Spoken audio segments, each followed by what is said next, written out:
Bonjour, mon nom est Déborah Saint-Victor. Je suis secrétaire médicale à l'hôpital Sainte-Justine et je suis auteure du livre Miragouane, l'école de ma vie.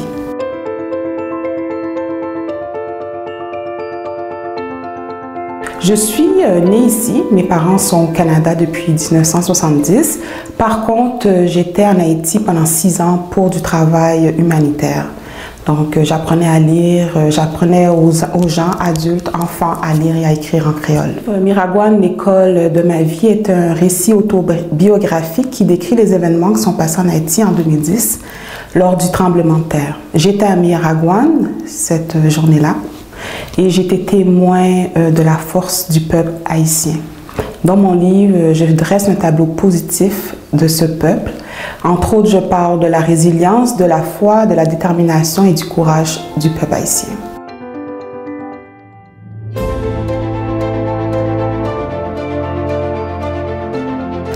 L'écriture est en moi depuis mon enfance. J'ai toujours écrit, j'ai toujours tenu un journal intime. J'étais toujours parmi les personnes qui avaient des bonnes notes en français dans l'écriture. Donc c'est en moi, mais l'amener à exécution, c'est la première fois.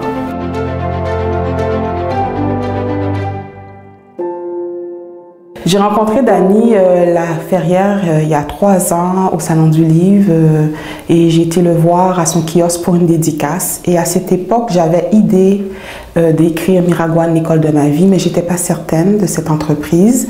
Alors je lui ai fait part de mon projet. J'ai dit, bon Dany, je vais écrire un récit qui décrit les événements en Haïti lors du tremblement de terre. Est-ce que tu penses que c'est une bonne idée?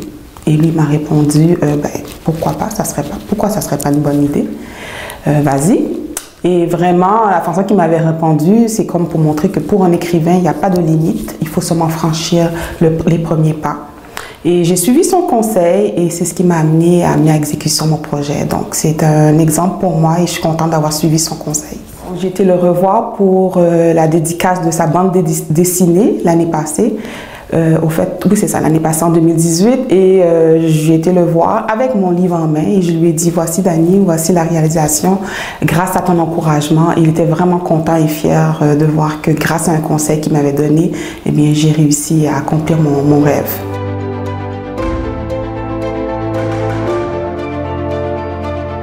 Pour amener mon projet à réalisation, j'ai été bien encadrée. J'ai fait affaire avec Bouquinbec parce qu'ils offrent un service personnalisé.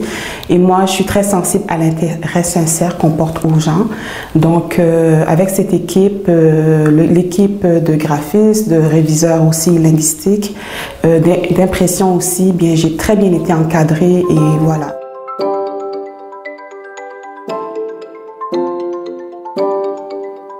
Moi, en général, je suis une personne qui n'aime pas être mise en avant. Je suis une personne qui recherche beaucoup le silence, mais pour faire la promotion d'un livre, il faut être avec le public, avec nos lecteurs. Il faut avoir une page Facebook d'auteur, un compte Instagram d'auteur.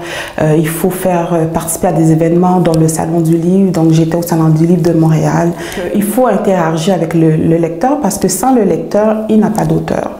Donc, pour moi, c'est très gratifiant d'échanger avec eux parce que j'en apprends sur moi-même.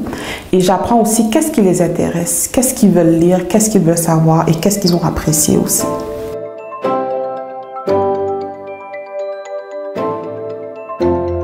Oui, je travaille sur un deuxième livre, un roman. Et je suis aux 3/4 dans la rédaction. C'est sûr que le premier me donne le goût d'écrire, de continuer à écrire parce que je suis très satisfaite des résultats. Et aussi, le premier m'a donné des pistes à suivre pour que le deuxième livre soit encore meilleur.